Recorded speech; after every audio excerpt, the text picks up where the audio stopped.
How you going? This is the Sleepy Koala, and I'll be showing you a cool feature that you can use in Unity version 2021.2 or later. Alright, so you're working in your scene, right? You've been working hard, making the changes that you do, and find it just doesn't feel quite right. That perhaps how your scene originally looked was better, or that the properties that you set on the game object made it perform not as intended, or worse, broke it entirely. Now, we all know that we can just Control Z ourselves back to where our scene was working as intended. But what if I told you there was a better way? What if I told you Unity wants to help make our development lives a little bit easier? Well, that's just it. Without further ado, let's introduce the Undo History feature. You can access these cool features in 3 different ways. Number 1, located in the top right of the Unity editor, you will find an undo symbol with little clock hands.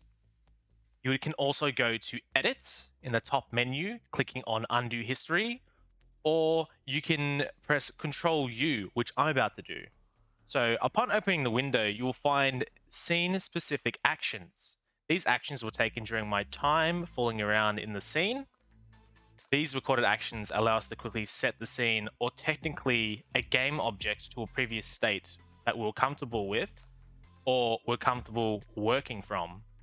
Before I give a demonstration, I just want to show you that you can set your preference for how you want to display your actions by clicking these 3 dots in the top right of the window. And it allows you to choose between showing your latest action first or showing your latest action last. So showing your latest action first means that the first action that you take will always be at the bottom with the scene open. While if you do show latest action last, it's going to start from the top with your latest action being at the bottom. Alrighty, now let's just quickly mess up the scene. Show demonstration.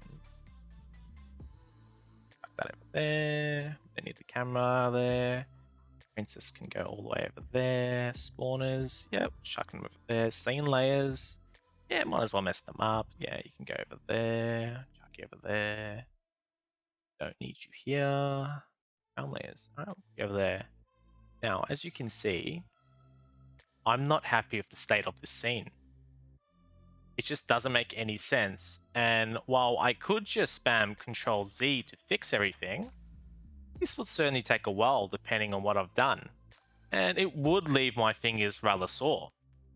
So let's just revert it to what it was, and we're going to head over to the undo feature and scrolling to the point that scene was in incomplete disarray, which would be scene open, I reckon. All right, now that we've clicked that, as you can see, scene is back to normal, and that concludes the demonstration. Yep, it's really that simple. Now, before you go, there are some points you should remember about this feature. The first point is that the Undo History feature was made to replicate the Control Z and Control Y commands in every way, but of course, they've made it more user-friendly. Second point, all history is removed when you open a new scene as a single scene. So basically, when you open a scene without dragging it to the hierarchy, it's just going to erase all that history. So if we just double click main menu, don't save, see it's all gone. Third point, history that should have been removed, question mark, when you unload or remove scenes that are in the hierarchy, stay behind with that history, leaving it unusable as it can't even be used even if you add those certain scenes back into the hierarchy. Lastly, when setting your personal preference of showing your latest action first or last, you'll find that you're going to have to continually do it over and over again as it doesn't save your choice. So as you can see, I'm going to click show latest action last. I'm going to close out of the window, get back to it, and now you see it's showing latest action first. So this is kind of annoying. Unity, if you're watching this, consider just renaming the feature to history, as it makes more sense as you can technically also redo history. Also, let me say my choice. Thanks. I hope you liked the video. if you want to see more stuff like this, be sure to like the video, comment if you have any questions, and subscribe to the channel. Take care, guys.